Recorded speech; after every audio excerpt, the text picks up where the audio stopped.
In the dream of a young boy, an old man appears and requests him to save his friends from an unknown danger, pleading with the young boy to become a silent guardian, his backup. Years later, burdened by the weight of this secret power, Ariake's loyalty manifested in ways his friends couldn't grasp. They saw only a clumsy luggage carrier, a nuisance tagging along on their grand adventures. Their dismissal, harsh and cutting, stung only for a moment. Relieved, a strange lightness settled upon him. Now untethered, Ariake ventured out, the world a canvas waiting to be explored. It was on this journey that an unexpected voice pierced the silence. A dragon's plea, not for salvation, but for a curious request, one that would forge an unlikely bond.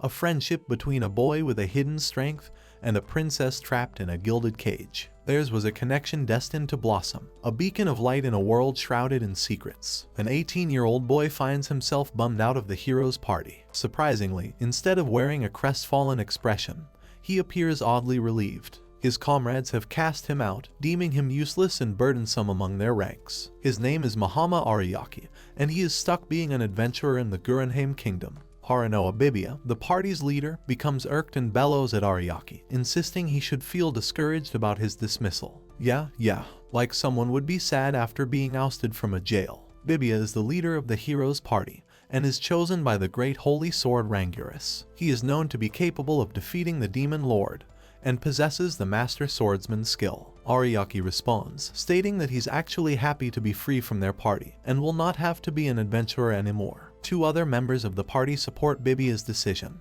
They argue that Ariake doesn't deserve to be with them, and is only included because he happens to be from the same village. They confess to using him solely to carry their luggage. One of them is Elga, renowned as the kingdom's shield because of his defense of the giant's skill. He holds the strength of steel and is highly resistant to magic. The other member is a female gladiator named Delia, who possesses a very unique blessed fist skill. Kirara, the magician of the party, also agrees with the decision. She dismisses Ariake as a good-for-nothing addition to their party. She is very powerful and known to have magic power that exceeds the demon lord by 10,000 times. Kirara is also known for her legendary arc wizard skill. Ariake ignores them as they continue to boast and pack his things before leaving. Just as he is about to leave, Saint Alicia, the last member of the team, shows up. She says that she has waited so long for Ariake to be kicked out of their party and thinks of it as a blessing from God. Alicia is a legendary class saint who has mastered healing magic and is also capable of resurrecting people back to life. Thanks to her stunning charm, she is well known throughout the entire world. Ariake is puzzled by Alicia's animosity towards him. He can't recall any actions on his part that might have provoked her ire. Remembering their childhood, he recalls how Alicia used to silently shadow him everywhere, her extreme shyness preventing her from speaking a single word. However, it seems she has undergone significant changes in recent years, leaving Ariake uncertain if he unwittingly triggered her transformation. All the members of the party, including Ariake, share a deep history as childhood friends hailing from the village of Rittendi. Their bond was once unbreakable, leading them to form their adventuring party. However, tensions arise as Ariake faces expulsion, due to what seems like trivial reasons. Bibia accuses him of lacking combat prowess, deeming him weak and useless. According to Bibia, Ariake's sole contributions of assistance magic for exploration and potion making fall short of what's required. Bibia insists that a true party member must possess offensive or defensive capabilities to be considered worthy. Echoing Bibia's sentiments, the other members affirm Ariake's status as a burden. Kirara points out Ariake's peculiar intuition, which often leads them to unnecessary detours due to his warnings about insignificant traps. Ariake acknowledges his shortcomings in terms of combat skills, but urges them to at least listen to what he has to say. He wants to make them aware of certain warnings regarding his skills, which they must know. Alicia interrupts him, not even allowing him to complete his statement, demanding that he leave immediately without uttering another word. She dismisses him, declaring that the hero's party is not suited to his presence, and they are better off without him. The other members join in, laughing derisively at Ariake and urging him to disappear, emphasizing the extent of his humiliation. Bibia, adding insult to injury, cruelly insults Ariake's appearance, calling him ugly and blemished. Before departing, Ariake delivers a parting blow to Bibia. He unwittingly reveals his athlete foot, saying that he has put his medication in the blue jar as it was starting to deteriorate. Nasty stuff seems to be contagious, especially after sharing boots with someone who forgets socks half the time. Everyone is shocked as Bibia was hiding this for a very long time. Bibia tries to come up with excuses, claiming the condition is nearly healed, but he's seething with humiliation, and vows not to forgive Ariake for the embarrassment. As Bibia turns back to face Ariake, he finds that Ariake has already departed on his journey alone. Reflecting on his initial reason for joining the party, Ariake recalls a mysterious figure in his dream,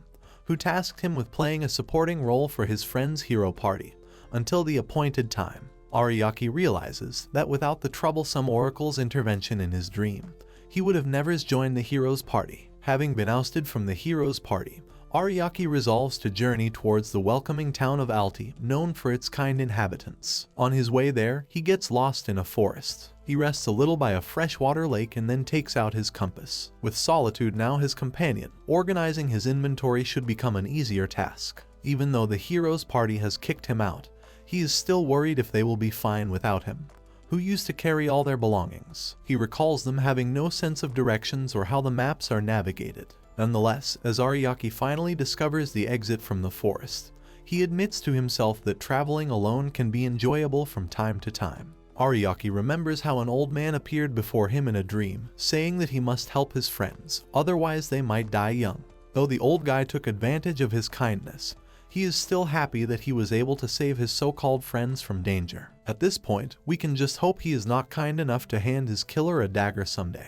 The thing that was most annoying for him was a skill called Backup that the selfish oracle gave him. Using this skill, he has been using a bunch of skills like changing the flow of time, making recovery stronger, and even enhancement spells. All this time he has been helping his friends from the shadows instead of directly engaging in battle. He never let his friends get wind of his unique skill as like any other MC. He too wanted to keep a low profile. Usually, people can use judgment skill to look at the status panel of others' skills, but to them, his skills just appeared as a bunch of trash. He has used his concealment magic to hide his true potential. Never had it occurred to him that his friends would kick him out or something. He was not even able to show them his unique skill. But he cannot do anything now, as he has already been kicked. At least he did a good job protecting them while he was still with them. He thinks of reasons why he was kicked just to reach the conclusion that maybe he has been overprotective all this time. He tosses these thoughts aside, considering that it is better to leave them on their own, as they are all grown-ups now and will be able to take care of themselves. Suddenly a voice pops up in his head. He focuses on it and realizes that someone is asking for help of some sort. This gets him perplexed, as no one should be able to get past his magic wall. He is filled with doubts and questions himself if the voice belongs to a human or not. The voice continues to ask for his help, and further tells Ariake that he must kill him, as there is a curse that cannot be removed. Ariake refuses, clearly stating that he must ask someone else to kill him. The voice continues to irritate him, saying that he must kill him before he loses the pride of the dragon tribe. At first, Ariake is going to cut off their conservation, but then he realizes that according to the voice, it seems to belong to a dragon. Ariake gets confused as to why a member of a proud species like the dragon would ask a human to kill it. The dragon continues to insist on killing him. Ariake packs his bag and stands up. He replies to the dragon that his request is too much, as he barely even knows him, so how can he take his life? Ariake adds that things would be different if he had just asked for help. But if he requests to be killed only, then there is nothing that he can do. The dragon then asks Ariake to help him instead, if he cannot end his life. Ariake then starts to chase the voice, saying to the dragon that he needs to plead no further, and must conserve his energy instead. He jumps off a cliff and gets himself stuck in a tree branch. No matter how much he strengthens his body with reinforcements, he cannot save his clothes from being torn. And he has no prior experience, as he has remained dormant throughout his life. Out of nowhere, a giant centipede shows up for a surprise attack. Just as it is about to attack him, he activates his bug repellent skill to ward it off. He then ponders the dragon clan who only submit to humans if they lose to them in a battle or so. Otherwise, it is not normal for them to even ask for help from humans. He suspects that there might be a possibility of someone behind the dragon voice who is plotting some evil plans and trying to make Ariake fall for his pesky trap. Ariake comes by a dungeon door and inspects it here and there. It seems to be guarded by a barrier which has gotten weak because of some earthquake. He wonders if the caller's voice was able to get his voice past this place. He notices lots of corpses lying by the door. It appears as if they were men trying to get past the door, but died because of some incident. Ariake thinks about whether the ecosystem will be affected in any way if he tries to force his way through the gate. He then decides to first clean up the area of the corpses and then think of going inside. A voice comes from behind him, telling him not to rush. Ariake quickly notices a peculiar man wrapped up in pieces of clothes, standing on a stone with a spherical object in his hand.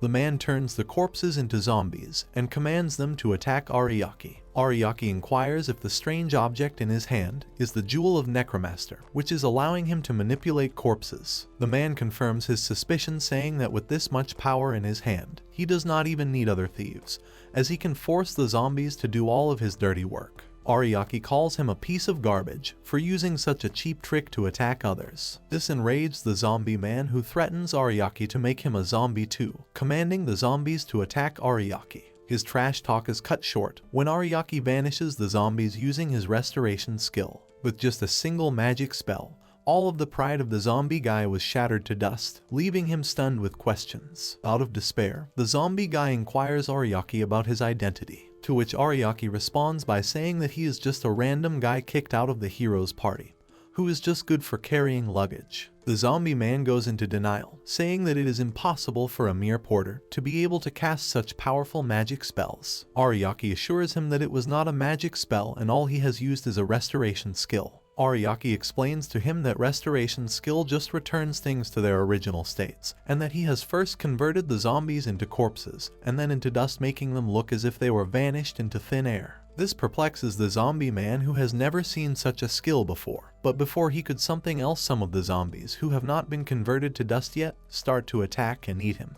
Ariake explains that these are the zombies which have not been converted into dust yet, and to save themselves they are attacking him to compensate for their bodies. Ariake comments that it suits him right, as the zombie guy was the one who played around with the corpses and used them for their dirty tricks. You reap what you sow, right? The zombie guy shouts at him in pain, probably to ask for his help, but Ariake leaves him, saying that he does not have time to fight such meaningless foes. Ariake goes to the barrier and inspects it again carefully, looking for a way he can break it easily. He suspects the door to lead to a dungeon and therefore uses his metamorphose skill, which allows him to change his form and body at will. He changes into a small cute mole, considering that it would be easier to just dig through the gate easily instead of blowing it away and making a fuss. It was a good plan not to drag any attention, considering that there can be huge monsters in the dungeon waiting to face off intruders. Ariake perfectly utilizes the flaw in the system and gets across the gate. He tried this because he knows that the users of the barrier magic usually do not cast it on the ground. With foes like Ariake, even if they cast a spell on the ground, it would be useless enough to even slow him down. After getting in, he shape-shifts back to his original form. He lights up the inside and finds it quite vast. It appears that it is a high-level dungeon that middle-rank adventurers would have no luck defeating easily. In his world, there are 6 ranks, with S being the highest and E the lowest. The adventurer ranks are determined by their attack and magic power, along with how many monsters they have defeated. The majority of adventurers fall in the B rank category. The ones with the A rank or above are thought to be capable enough to help in defeating the Demon Lord and his army. Among his so-called friends, Bibia and Alicia were at S rank. Ariake was alone at the C rank, making him super average among his friends. But the ranking system seems to have a bunch of flaws, as it failed to evaluate people like Ariake as having very strong backup powers. It appears that the system does not realize that all that glitters is not gold, and only judges adventurers by their looks. As Ariake navigates deeper into what he thinks is a dungeon, he comes across 2 gargoyle statues guarding some sort of entrance. The statues become real monsters and call Ariake an intruder. They threaten him, saying that if he does not go back, he will release the Red One from disaster. Ariake is surprised that the dragon must be really important to have some guards blocking off intruders. He tells the demi-dragon monsters that the Red One happens to be the one who has called him here. They do not pay attention to what Ariake says and fly towards him for an attack. Considering them to be at level 60 and able to destroy a whole country, Ariake acts quickly to activate the manipulation skill that enables him to manipulate the air around him into the form of a thick wall. The demi-dragon monsters tell him not to underestimate them, and one of them easily breaks through the wall he made. The creatures, after breaking free from the wall, continue with their useless succession of attacks. They commend him to have fought well being a human, thinking that they have finished him off. They are so lost in trying to take him out that they fail to realize that he has used a basic technique and vanished behind them.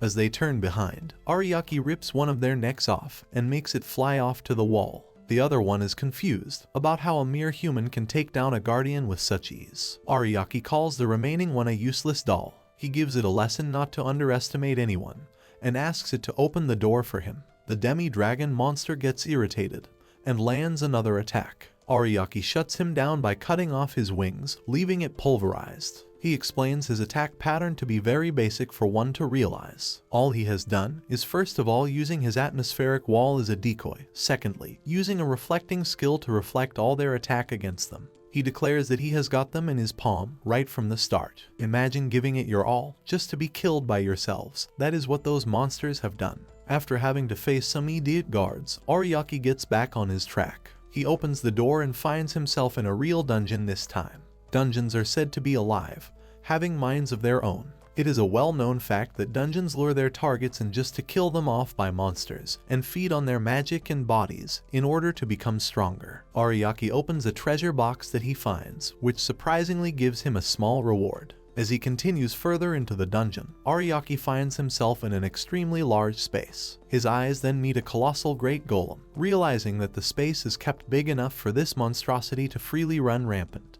Ariake checks his status just to learn that the golem is level 80, which should require at least an A rank adventurer to be defeated. Even though it is very humongous and heavy, the golem has gotten a speed that exceeds its built expectations. It attacks head-on, and Ariake easily evades it. To make things worse, two other golems join in the party, considering now there are 3 instead of 1. Ariake knows that even an S-rank adventurer might have a bit of trouble, but to him these ranks mean nothing.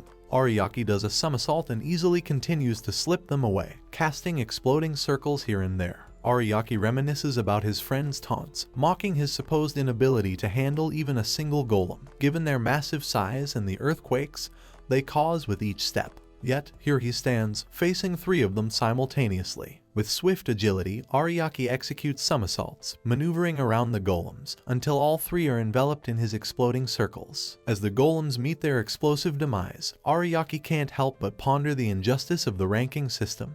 Otherwise, how can a mere C-rank adventurer dispatch 3 formidable titans so effortlessly, when even Season A and S-rank adventurers would struggle to do so? With another distraction taken care of, he continues forward and randomly touches a wall just to find himself a key to a door covered in skulls in front of him. It appears that the red one is just past this door. The one on the other side must be an anatomist studying skulls to keep the door covered with so many of these. Ariake unlocks the door and finds a mage welcoming and commending him for being the first person ever to reach here in 1,000 years. Ariake calls him an old man asking for his name. This leaves the old man petrified. He replies that he is a high priest, and it is rude to call him an old man. Ariake, being so straightforward, directly comes to the point, saying that he is in a rush and looking for a person who called for his help. The high priest ponders if the barrier has gotten so weak that it allows the dragon to ask for help from someone from the outside world. The high priest states to Ariake that nothing matters now that he has been weakened and would be in a near-death state after fighting off his so-called indestructible dungeon.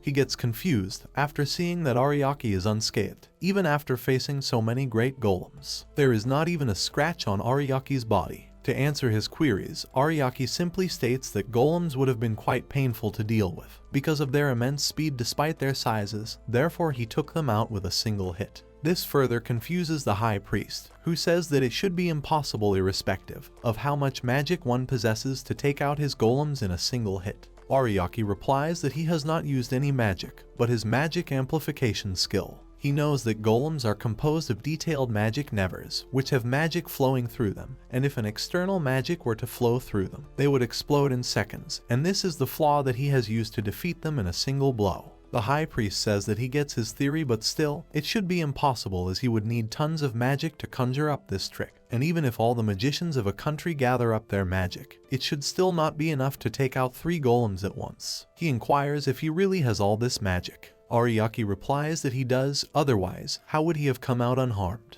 The high priest says that he cannot fool him, but still, it seems as if he really possesses a great deal of power. Therefore, he will use him as a vessel to evolve himself into a deity, able to control all around him. He continues with his stories about some deities in the past, but Ariake totally ignores him and looks for the dragon around his big chair. This irritates the old man, but he brings out his staff and shows Ariake what he has gathered for his ritual to become a deity, instead of just a magic supplier. There in one of the crystals, Ariake finds a little dragon girl. She looks just like a child from the legendary Judgment dragon species. The high priest asks Ariake not to be surprised, as he is a genius who has come up with a plan to use the girl to evolve into a deity, and asks him to praise him for his greatness. Ariake looks at the high priest in a way to make him feel worthless. Giving him a death stare, he rebukes him for imprisoning an extremely young girl for such a long time, just for the sake of his fun, and calls him a lowly criminal. The high priest inquires how he can be a criminal by capturing a single dragon. Ariake puts forward his statement that capturing someone is a crime, whether it is a dragon or even a small cat. Tai infuriates the high priest, who says that it is too complex for Ariake to understand his intentions, and gathers up magic he has stored from the young dragon for a grand-scale attack. Ariake easily dispels his attack, saying that he is just wondering how strong he is, since he has borrowed a mighty dragon's power. Ariake strikes a pebble at the high priest and gets his eye injured. The high priest then resolves to use cheap tricks, threatening Ariake he will hurt the dragon if he continues to oppose him. Guess even magic worlds have gun points. Ariake replies that he would let her die at no cost. The high priest then continues to threaten him, saying that if he were to take all her magic out, this would make one or two of her limbs fall off. Apparently, Ariake concedes, and to prove that to the high priest, he uses nullifying skill to nullify all his magic, and says that he cannot put the person he wants to save in danger. This pleases the high priest, who then directs his wand to kill off Ariake. Ariake quickly picks up a broken crystal and dashes to attack him with it. He lands a successful hit, which leaves the priest's left arm injured badly. The high priest is confused, as the magic crystal should be held in place by his magic and not fall off that easily. Ariake shatters his confusion, informing him that the nullifying magic he used applies to everything in the nearby atmosphere, which means that even the old priest's magic is nullified. Ariake says that he does not have enough time to waste here and approaches the crystal. The high priest says that he can't break open the crystals as they are imbued with his magic. Ariake ignores his warning, and with just a few hits from his arm, he is able to crack it open. Ariake again tells him that since he has nullified his magic, the crystal is no longer difficult to break. The high priest calls the dragon girl a thing and asks Ariake to stay away from it. This makes Ariake mad at him, and he ties him up to shut him from his murmuring. Ariake then approaches the dragon girl and asks her if she can open her eyes. Just as the dragon girl comes to her senses, she pays her regards to Ariake, saying that she never thought that he would actually come to help her. Ariake takes a look at her with his skills to confirm his suspicions about some sort of curse on her. Meanwhile, the dragon girl continues to thank him, saying that she has nothing to give him in return, to which Ariake replies that he needs nothing. The dragon girl then points toward that tied-up old priest, calling him names and rebuking him for locking her up for 1,000 years and sealing up her powers. Ariake asks the girl to calm down, as she must now push herself too hard after just being awakened. She keeps calling herself useless, and Ariake demands a reason for it. She explains to him her backstory. She tells him that in order for a dragon to be truly acknowledged, he must have 4 powers, which include longevity, regeneration, destructive power, and sky domination. She tells him that these are the same powers the ugly priest wanted in order for him to become some kind of deity. However, she does not know if a mere human can conjure up this trick. She continues to explain that she belongs to a royal lineage of the dragon clan and is the youngest daughter of the dragon king himself, but she was considered a failure and embarrassment to the royal lineage. Therefore, she was tossed aside just for being a little weak and unable to become gigantic. And after that, she was captured by the ugly priest, who then decided to use her for his cheap tricks. She pleads and begs Ariake to end her life, as she no longer has any powers left and has lost her pride as a dragon. Ariake utterly refuses this insane request, saying that they have already come into agreement, that he will only save her and not kill her at any cost. Ariake pats her on her head and asks her to test something out. She is confused about what he means by test and inquires about him. He replies that he wants to free her from a curse and give her powers back to her. Saying this, he casts a magic circle around her. Upon her questioning about the curse, he tells her that he has analyzed her using some sort of status abnormality perception and concealment canceling, and learned that there is a rare curse put on her. He inquires if she knows about someone putting it there. She replies that it might be possible that the ugly priest has used it to steal her remaining 4 powers. Ariake assures her that he will break her curse and get her power back. He asks her to endure the pain, and puts on a brilliant display of 3 of his skills: remove curse, restoration, and time speed up. Using these, he pulls the curse that resides within her and sets her free. The dragon girl passes out for a moment, and then comes back to her senses. Ariake shows her the curse up in the air, which has been haunting her for all this time. The curse was so intricate that no one would have been able to notice it with a simple judgment skill. He explains to her that the curse is an anti-dragon curse that takes away a dragon's meaning of life and weakens their powers greatly. They watch as the curse flies off, and then enters the ugly priest, making him way more uglier, like a dead zombie. Ariake says that it appears that the curse cannot enter into the same person twice, and therefore chose its likely caster as its new host. Just like the same dengue fever cannot strike the same person twice. Or since when did curses start to have multiple hosts? However, as the curse was made to neutralize a powerful species like dragons, the high priest stands no chance of surviving it. He quickly disintegrates and vanishes into thin air, with no trace of him left behind, except for the clothes she was wearing.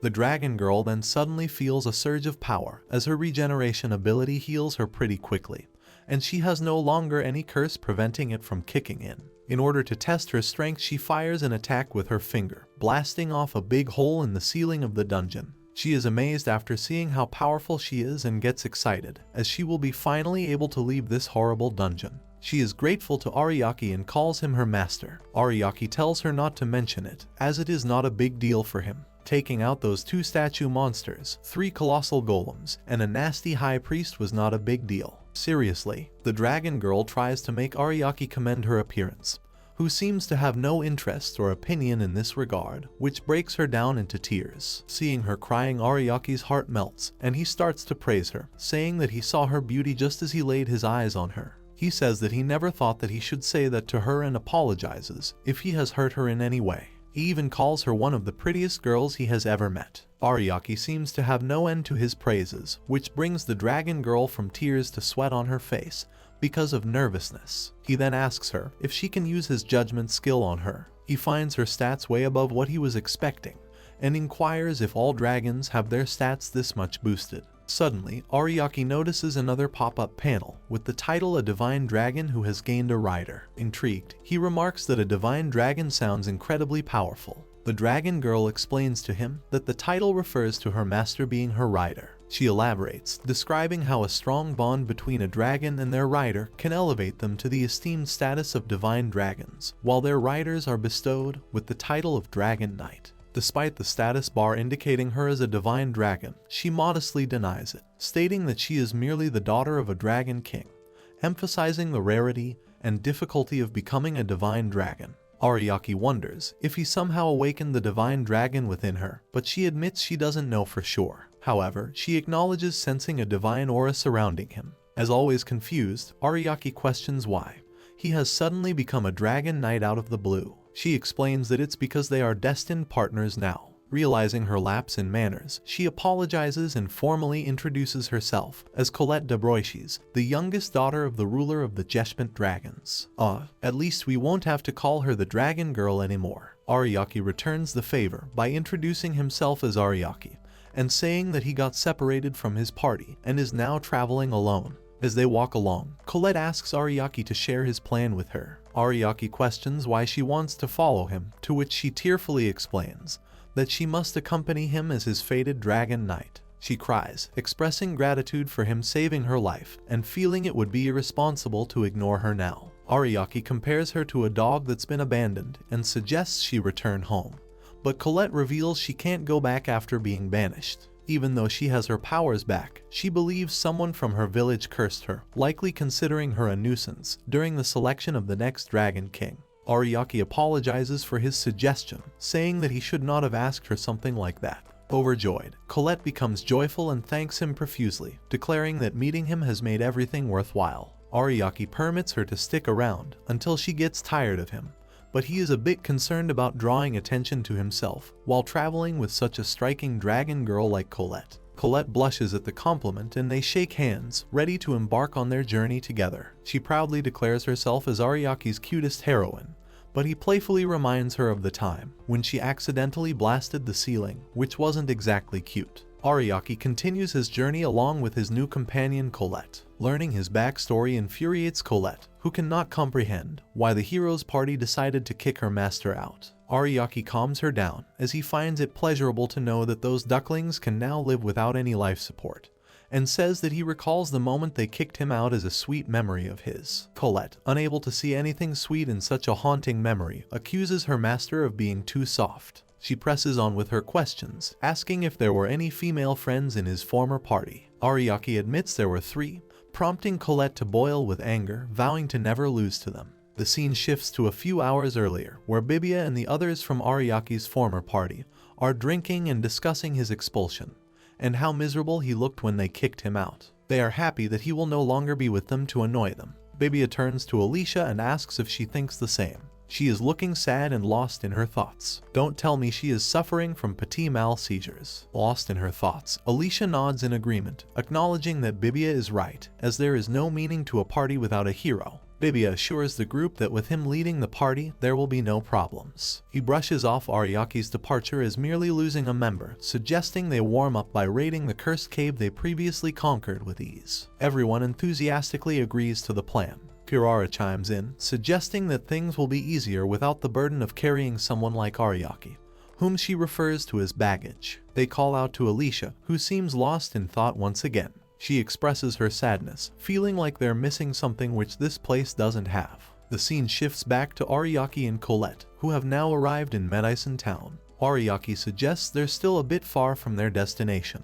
but it wouldn't hurt to rest for a bit in the town, since they've been camping all the way. Colette, filled with excitement at the sight of the buildings, remarks that even after 1,000 years, they still look refreshingly familiar. Ariake teasingly asks if she plans to summarize the entire millennium with just a single word. Colette eagerly explores the town, even picking up stray cats along the way. Suddenly, she catches a tantalizing scent and urges Ariake to check it out. She calls him hubby, which appears strange to nearby people. Ariake says to her that he will go with her wherever she wants, but in exchange, demands she stop being so conspicuous. As they approach a restaurant, Colette's mouth waters at the delicious aroma wafting from within. Ariake orders her a full meal, but advises her to consider the portion sizes. The chef inquires if Colette is enjoying her food, to which she enthusiastically responds that the cooking in this place is simply divine, and that she loves it. Ariake wonders aloud why the restaurant seems deserted, when it should be bustling with patrons. The chef is taken aback by their lack of knowledge, and explains that a devil's forest has suddenly appeared near the town out of nowhere. He informs them that the kingdom has dispatched the Night Corps to deal with it, but businesses have stalled due to the threat. He expresses doubts about being able to keep his own business running, and advises Ariake to leave the city as quickly as possible. Ariake thanks him for the information and bids him farewell. Colette inquires Ariake about the Devil's Forest. He explains to her that it is something like a nest of monsters that the Demon Lord creates, and unlike dungeon monsters who do not jump out, the monsters from the Devil's Forest can roam freely, posing a constant threat to the people. He elaborates that the threat posed by the Devil's Forest is divided into 5 stages, and if the boss from the Inner Sanctum isn't defeated, the forest expands, with its monsters growing stronger. To put it in simple words, it is an open dungeon with no boundaries. If it reaches the 2nd stage or above, nearby towns face constant threats of destruction, though people are still free to move about. He says that right now, it seems like they are only in the 1st stage, and it is likely that the kingdom will dispatch their hero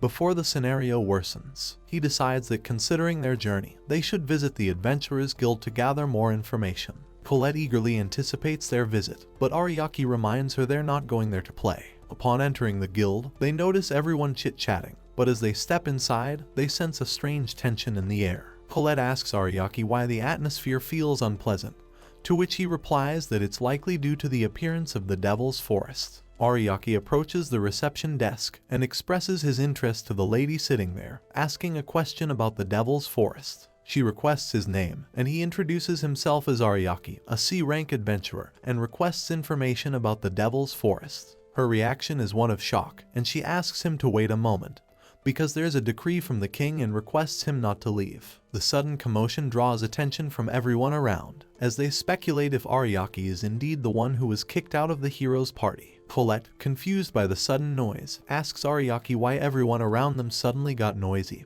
and wonders if he's famous or something.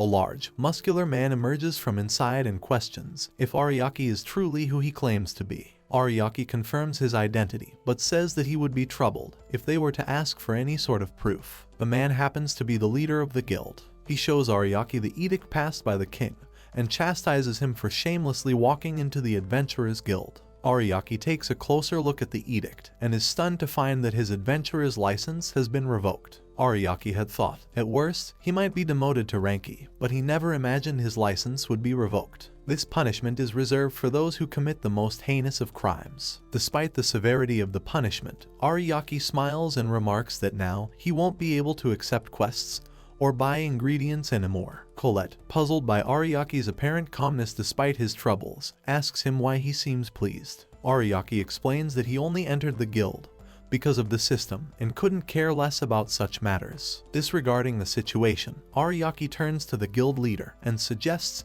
that in such a dire scenario, it would be better for the guild to utilize all available manpower. He points out that since his license has been revoked, he believes the kingdom hasn't thought things through properly, asking him to let him participate in the guild quest. The big guy firmly denies it, stating that someone like Ariake, who was kicked out of the heroes' party, is not needed. He asserts that currently, the kingdom's Night Corps are on their way to the Devil's Forest, and if anything, the adventurers should be more than capable of cleaning up after they're done. People around start to make fun of Ariake, suggesting that this nuisance is probably the reason why he was kicked out from his party. Colette becomes enraged with anger and urges Ariake to allow her to turn all these fools into charcoal. However, Ariake stops her, knowing that it would only create more trouble for them. He's confused as to why the kingdom has sent the Night Corps all the way from the capital, when it would have been easier to send the heroes' party. Considering he just broke away from his party, they shouldn't be far from this place. He tries to piece together the puzzle, wondering if something might have happened. The guild leader dismisses Ariake, stating that the guild has no business with someone as useless as him. He mentions that after the Night Corps subjugates the boss, the adventurers will begin the mop-up operation.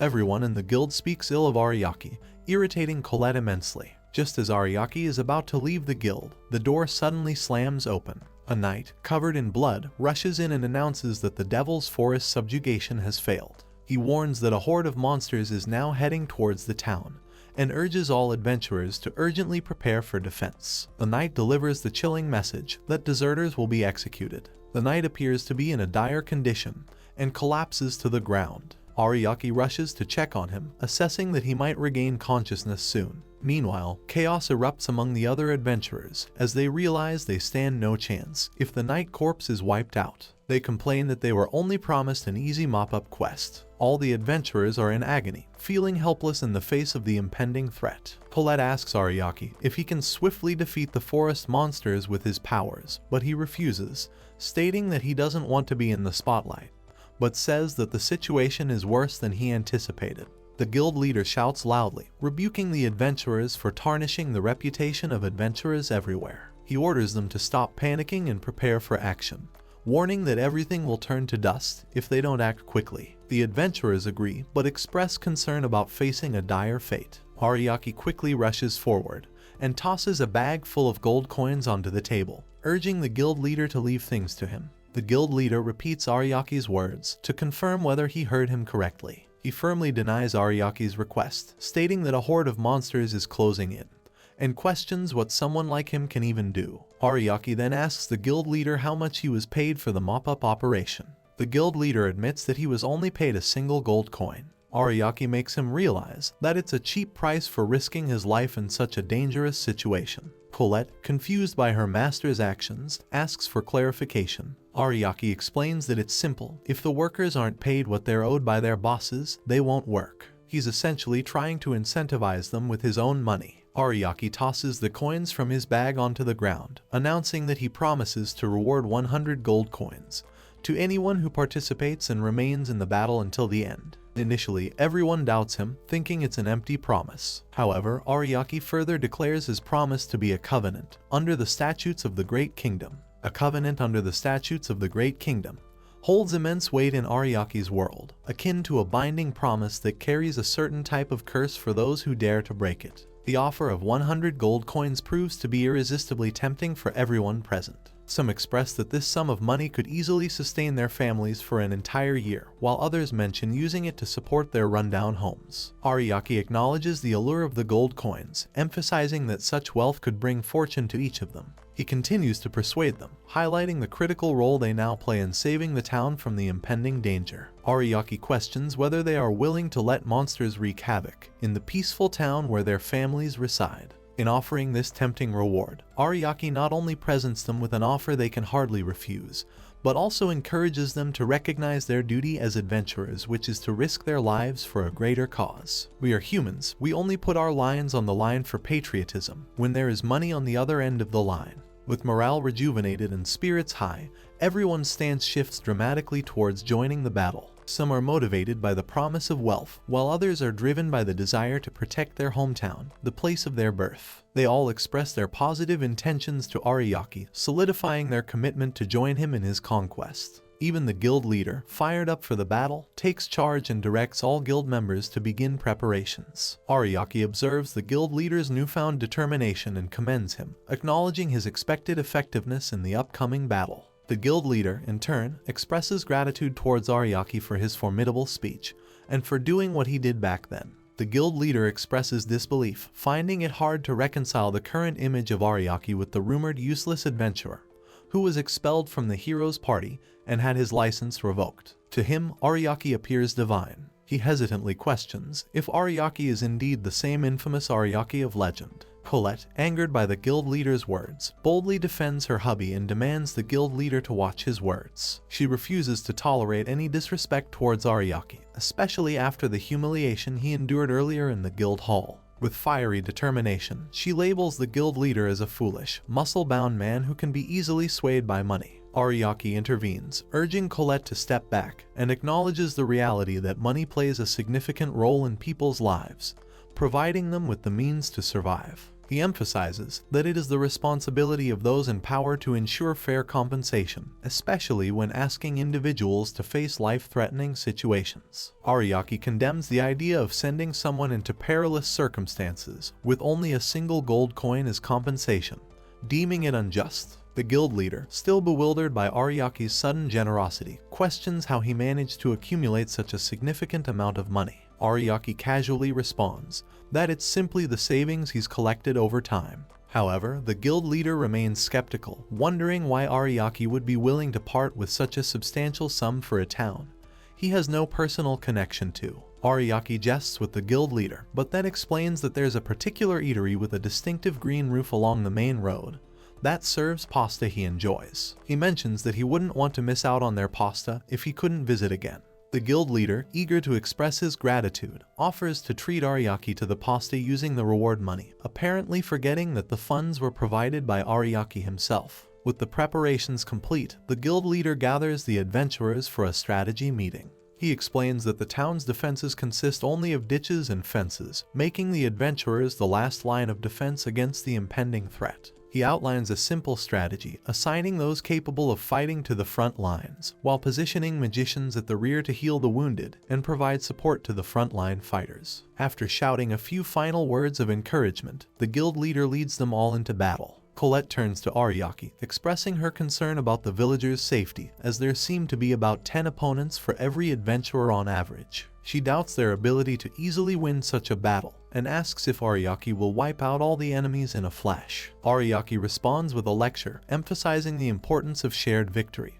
and the dangers of relying too heavily on a single leader. He explains that it's essential for everyone to contribute, so they can face future calamities together. Impressed by his foresight, Colette acknowledges his wisdom and informs him that the battle has begun. The scene shifts to the battlefield, located nearly 4 kilometers northeast of Medis town. The guild leader is actively leading his army, identifying and exploiting the enemy's weak points. He intervenes to save a young adventurer, who is nearly overwhelmed by a hobgoblin, ordering those whose health has dropped to 1/3 of their total to retreat and regroup. He directs the healing team to begin their operations, ensuring that injured adventurers receive prompt medical attention. Moving swiftly, he approaches the Negel brothers, skilled fighters specializing in explosive attacks. One of them sustains a serious injury to his left shoulder, urging his sibling to remain focused, as the enemy shows no mercy. an adventurer approaches the guild leader, reporting that a third of their left wing has already been decimated, and the Negel brothers are badly wounded.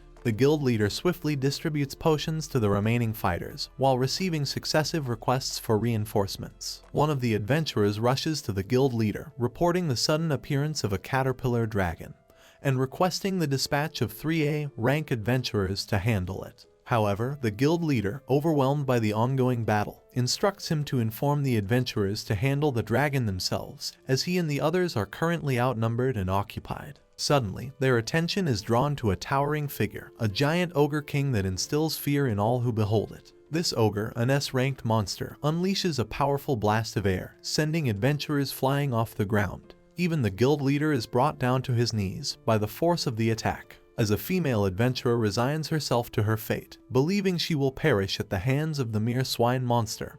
Ariake intervenes. With a swift slash of his sword, he sends the monster's face flying, saving the adventurer from certain doom. Grateful, the female adventurer, wanting to express her thanks in the customary elven manner, is interrupted by the jealous Colette, who prevents her from showing any form of gratitude. Ariake approaches the guild master, who is on the ground, and remarks that he seems to be in better shape than expected. Surprised, the guild master questions why Ariake, a C-ranked adventurer, is on the front lines, as he stands little chance against such formidable foes. Ariake gently reminds him that it was the guild master's own request for assistance, so he shouldn't expect Ariake to give up easily. Ariake stands against the ogre king, and declares that he has a duty, which is to win the battle. Ariake rallies their spirits, declaring that their victory is only halfway achieved. He urges them to rise once more and invokes his enhancement skills, bolstering their mental resilience and lightening their bodies. As Colette charges forward, unleashing a powerful dragon's breath that incinerates a group of enemies, she looks to Ariake for approval. The guild leader, bewildered by her immense power, watches on in amazement. Ariake and the guild leader confer, recognizing that their main challenge lies in the numerical disadvantage. Ariake proposes a solution.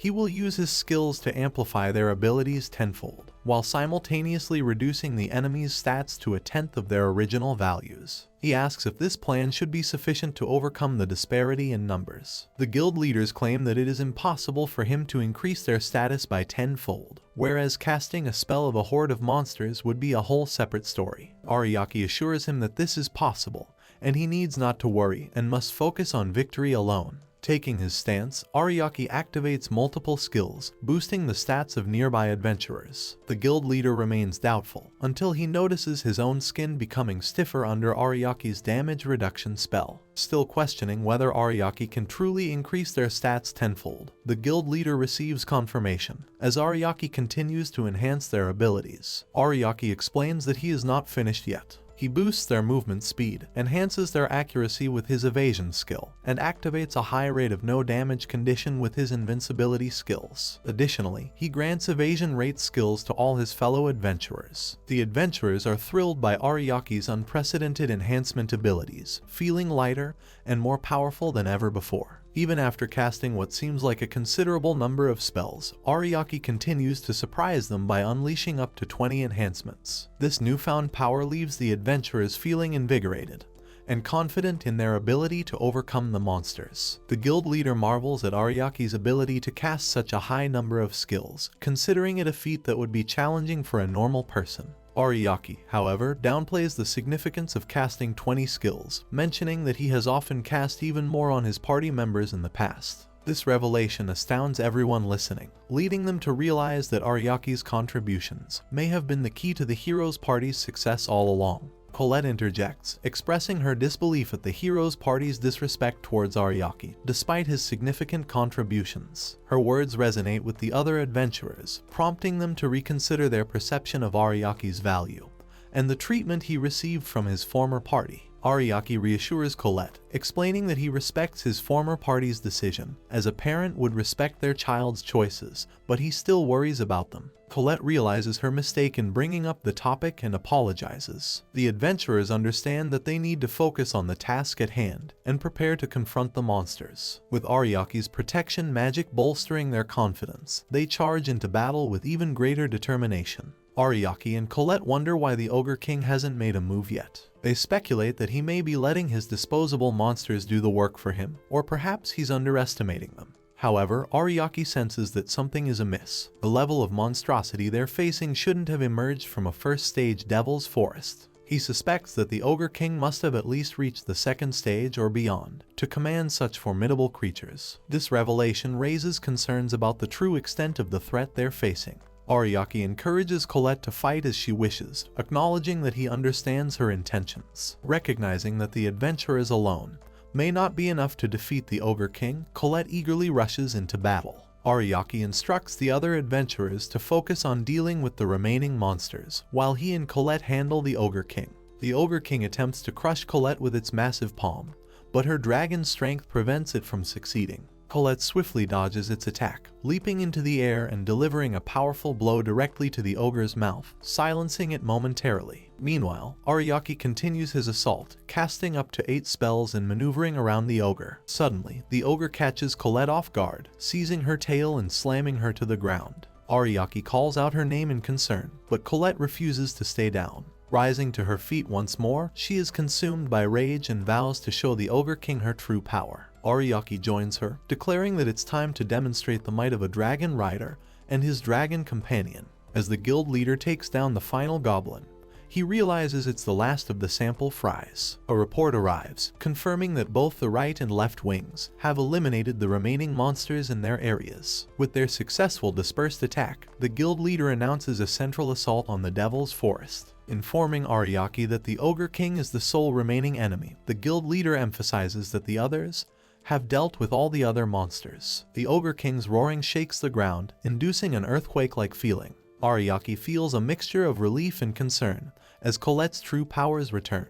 While he's pleased to see her abilities restored, he worries about whether she can wield such power without burden. Ariake, in his protective nature, casts a series of additional skills on Colette, prompting her to become angry, feeling underestimated. Just as she prepares to retaliate, Ariake senses a resonance between them, as if something potent is boiling within them both. Ariake utilizes his ability to an unprecedented extent, declaring that if he truly is her dragon knight, then she must wield his power as she sees fit. He invokes the mighty skill called Decisive Battle on her. Colette's transformation into her true form as a Jespant dragon leaves all the adventurers wide-eyed, as they witness a power unlike any other. Decisive Power is an immensely potent ability that allows a person to briefly tap into their innate strength. This action brings relief to Ariake, as by using his ability to manifest her true form, she won't bear any burdens that might arise from unleashing her divine dragon's power. Still, witnessing her transformation before him sends chills down Ariake's spine, even though he knows she won't be harmed in the process. Colette, now in her true form as a divine dragon, witnesses her immense power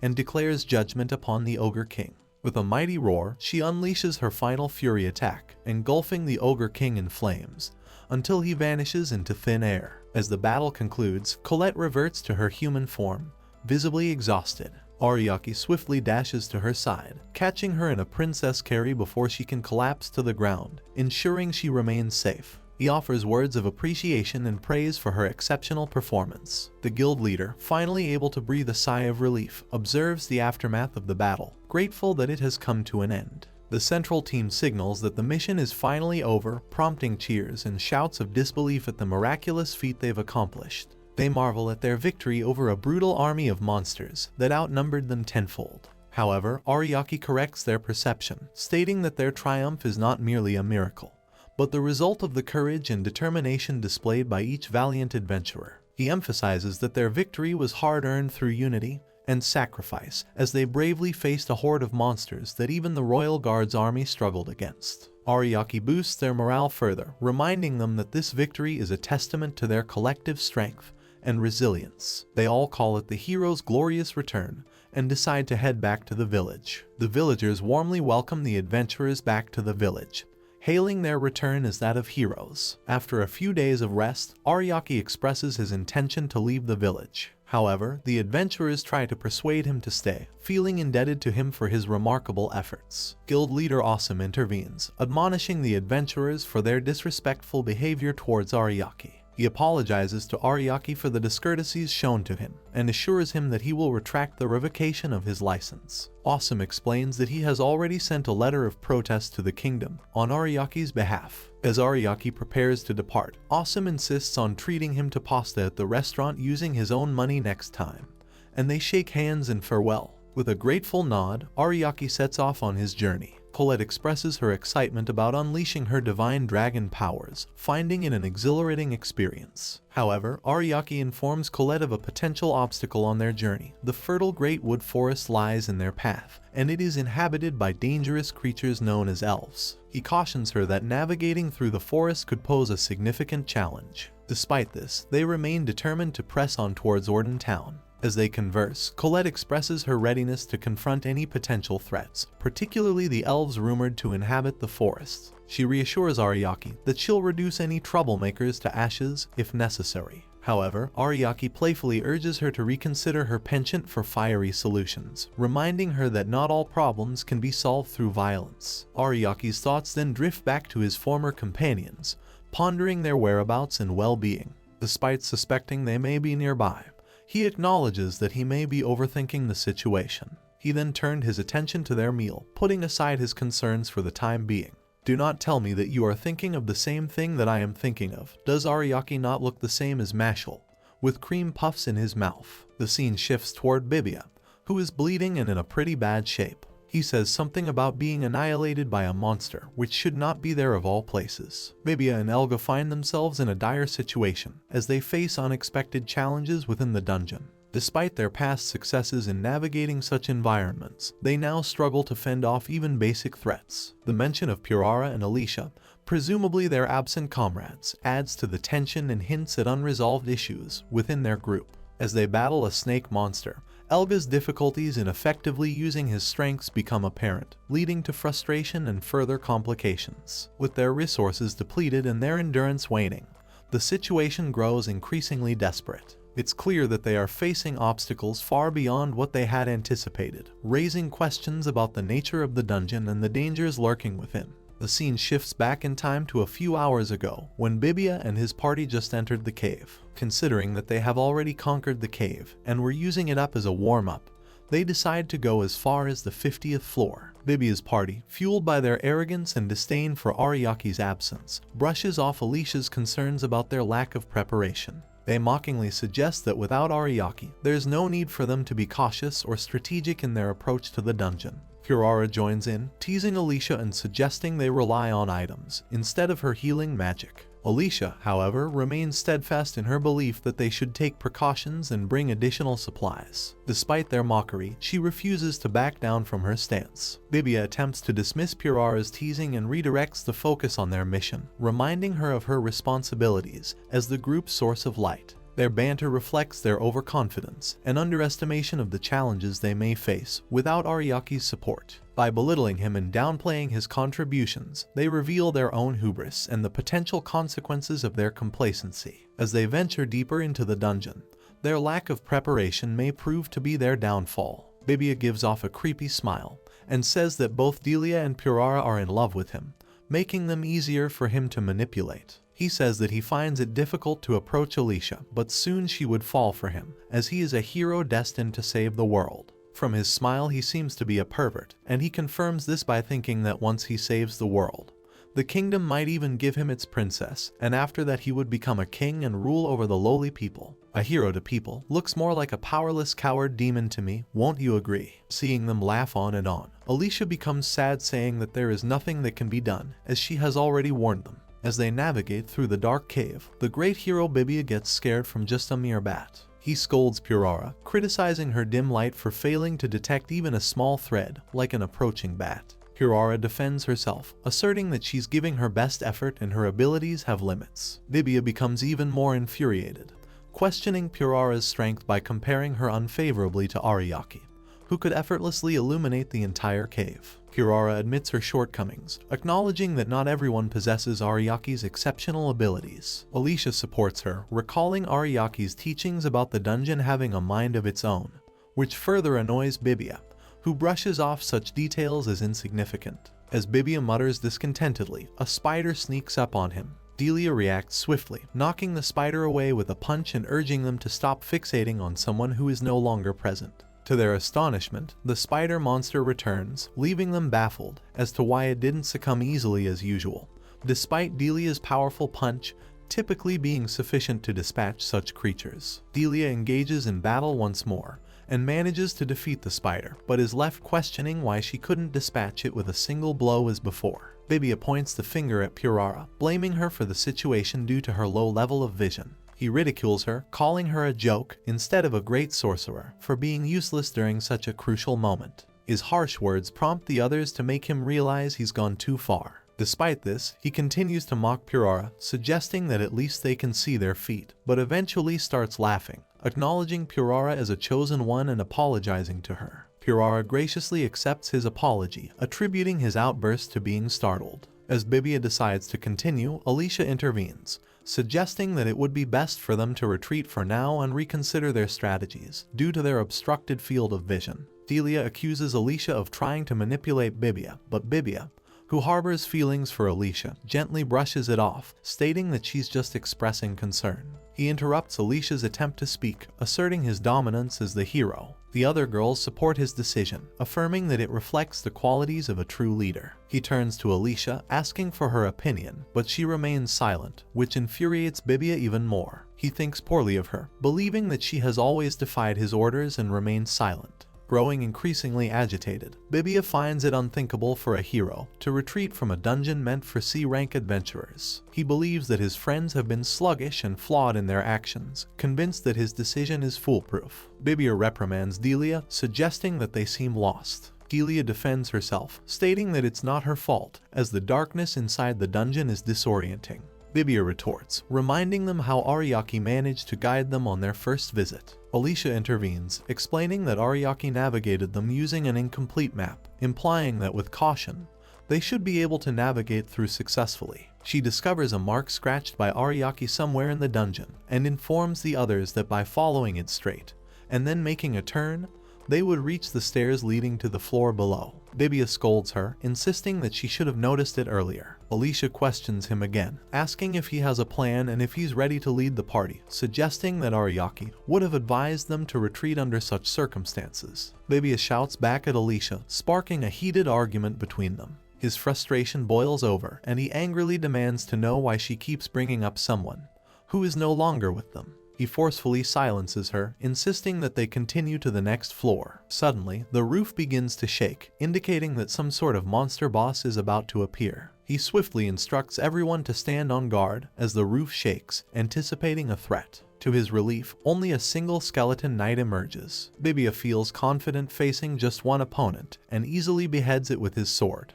The other party members praise him for his swift attack. However, his relief is short-lived as he suddenly realizes the skeleton knight managed to stab him in the abdomen before he could finish it off. He refuses to accept that a mere skeleton knight could inflict such a serious wound on him. Shock and disbelief wash over him as he grapples with the severity of his injury.